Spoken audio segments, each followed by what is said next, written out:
Salut, je vous retrouve aujourd'hui pour une vidéo sur 2019 qui va être un peu fourre-tout puisque je vais à la fois faire un bilan créatif de mon année, mais également parler des choses que j'ai lues, que j'ai vues et que j'ai aimées, et peut-être même à la fin commencer à envisager 2020.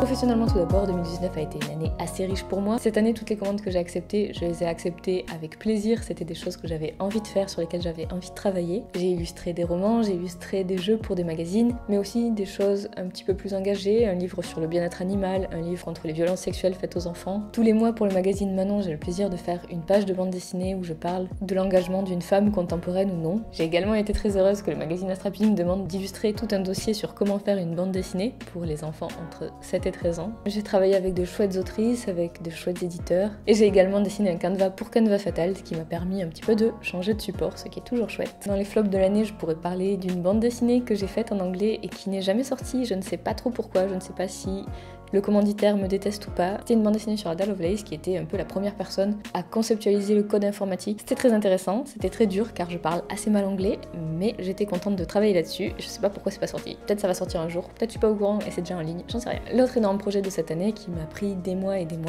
j'en ai déjà parlé ici, c'est la bande dessinée Été qui est sortie sur Instagram cet été et que j'ai entièrement illustrée. C'est en réalité la première fois que je travaille sur une bande dessinée dont je n'écrivais pas le scénario et ça a été fait dans des conditions un petit peu particulières où les délais étaient extrêmement court, où on m'a rajouté beaucoup de travail et où je me suis retrouvée coincée à devoir accepter. C'est également des manières de faire auxquelles je n'étais pas forcément habituée et j'ai eu un peu de mal à m'adapter. J'ai parfois été trop amicale, trop voulu bien faire, rendre service, sans forcément que ça soit très réciproque. Je suis sortie de là et j'en pouvais plus. J'arrivais plus à travailler, j'avais plus envie de dessiner et j'étais extrêmement fatiguée. Ça commence enfin à aller mieux, mais j'ai vraiment l'impression en fait que d'avoir travaillé aussi intensément sur ce projet, ça m'a pris des forces sur quasiment toute l'année. Pour un résultat dont je suis pas forcément fière parce que j'ai été tellement pressée et pressurisée que évidemment ce sont pas des conditions idéales pour travailler et que je suis pas hyper contente des dessins que j'ai sortis. Il y a quand même eu du positif, je suis toujours contente de voir mes dessins animés, c'était vraiment hyper fun. Je suis contente d'avoir travaillé avec ces scénaristes, je suis contente de pas mal de choses, mais c'est vrai que le prix à payer a été un peu lourd pour moi et a pas mal plombé mon année 2019. Dans ma vie professionnelle, en dehors des commandes, c'est difficile de ne pas parler de la nomination de Wonder Pony à Angoulême l'année dernière. Ça a été une assez grosse surprise car honnêtement, Wonder Pony n'a pas vraiment le type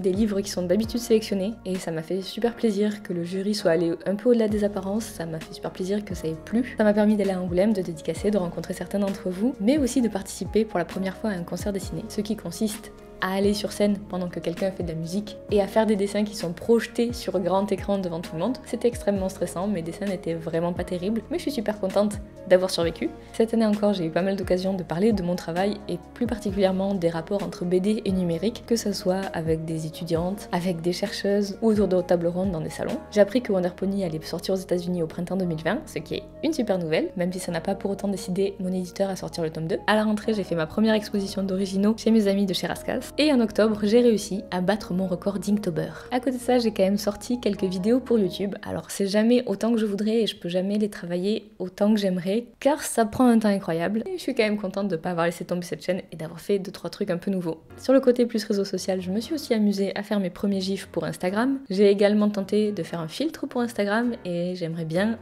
éventuellement m'y remettre, mais c'est assez technique et assez complexe. Il me faudrait un peu plus de temps pour pouvoir développer ça. En dehors du travail, les choses les plus importantes que j'ai fait en 2019, c'était justement d'essayer de retrouver une vie en dehors du travail. En fait, depuis que j'ai commencé mon métier, j'ai toujours eu l'impression de devoir y mettre tous mes efforts, de devoir y passer tout mon temps parce que c'est un métier qui est incertain, parce que c'est un métier où on peut vite être oublié, où c'est dur de se faire sa place. Depuis le début, c'est une grande source d'angoisse. En 2019, j'ai réussi un peu à m'apaiser sur tout ça, à me dire que, en fait, les gens avaient l'air d'aimer ce que je faisais. En fait, on me demandait régulièrement du travail et peut-être que je pouvais arrêter d'être aussi stressée sur ça et recommencer à avoir un peu une vie en dehors du travail. Alors cette année, j'ai plus vu mes amis, j'ai voyagé parfois pour ça. Je me suis assise à plein de nouvelles choses comme la boxe taille, c'était un échec, le patin et c'était une réussite, mais également la broderie, la 3D. Je suis passée par pas mal de phases capillaires un peu hasardeuses. J'ai également vécu une rupture amoureuse qui a forcément eu un assez gros impact sur mon année. J'ai réussi à ne pas tuer trop de plantes, continuer à décorer mon appart avec des objets kitsch trouvés dans la rue sans jamais choper la moindre puce de lit. Je me suis promenée à Bruxelles et j'ai découvert pas mal de nouveaux endroits.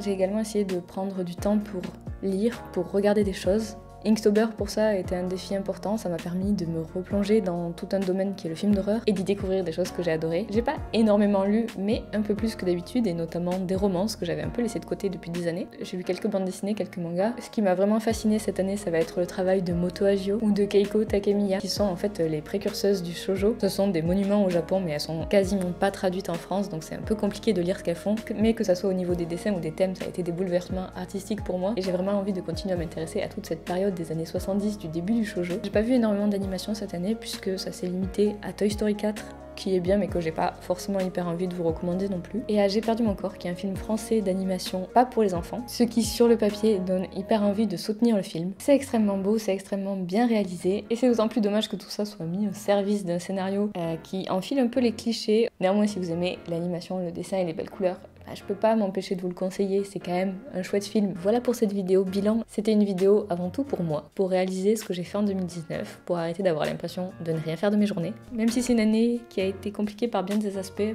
c'était pas une mauvaise année. Je trouve que je m'en suis pas si mal sortie, et ce que je me souhaite principalement pour 2020, c'est de continuer comme ça. Et j'espère que 2020 sera encore 1000 fois mieux. À très vite!